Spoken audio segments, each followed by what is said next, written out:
What's up, everybody? The 901 MC back again for another review in the 31 Days of Horror Movie Reviews. And this time it is for Wes Craven's New Nightmare. Now, out of all of the Nightmare on Elm Street movies, I could have picked any of them. We may even have some more on this list. I'm not sure. But I chose to pick this one because I felt like with this being Wes Craven's last one, it was so far ahead of its time, too.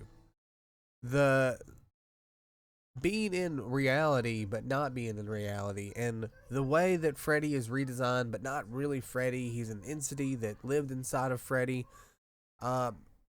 It's so ahead of its time as far as story. Actually, I almost think that at the time that it was released in '94, it was maybe it kind of flew over some people's heads because they were like, it's not Freddy, wait a minute. But I'll read the synopsis here. A demonic force has chosen Freddy Krueger as its portal to the real world. Can Heather Langenkamp play the part of Nancy one last time and trap the evil trying to enter our world? That's right. Heather Langenkamp comes back. Robert Englund, of course. Wes Craven.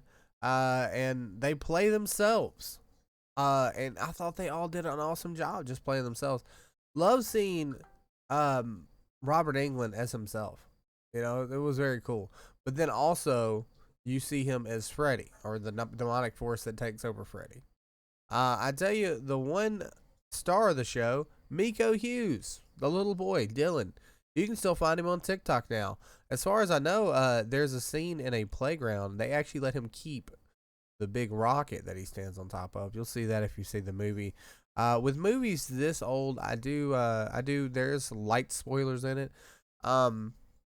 Man, did they go all out on the special effects on this movie or what?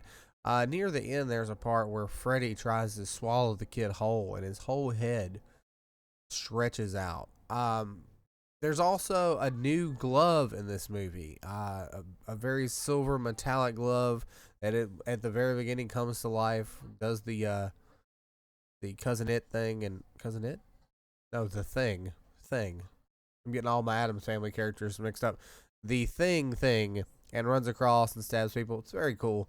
But it's a movie about movies,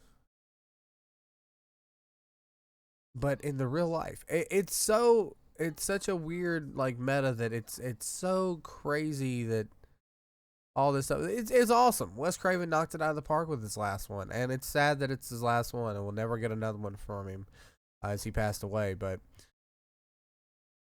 there's talks of bringing back Nightmare on Elm Street. There's too much money in it if they don't. And I would love to see Robert Englund do it again. But who do you think could do Freddy Krueger better than Freddy Krueger? I mean, now in this world of recasting, reboots, and everything else, they did try to reboot it at one time. Wasn't great. The actor's name slips my mind, but it's the guy who played Rorschach in The Watchmen. While he was okay, I think the makeup on him, he looked more like a naked mole rat than he did Freddy Krueger. But Nightmare on Elm Street was always a good one. This one, New Nightmare, was definitely a different one. Still scary, you know, still about dreams. But awesome awesome special effects. Excuse me, they're all practical in this movie. Almost all of them. You know, I think Freddy appears in the sky. Looks a little campy, but still holds up today. Go check it out. That's if I give it a 4 out of 5, I give it a solid 4.5. I almost think this is a perfect Freddy Krueger movie. And yeah, still holds up today.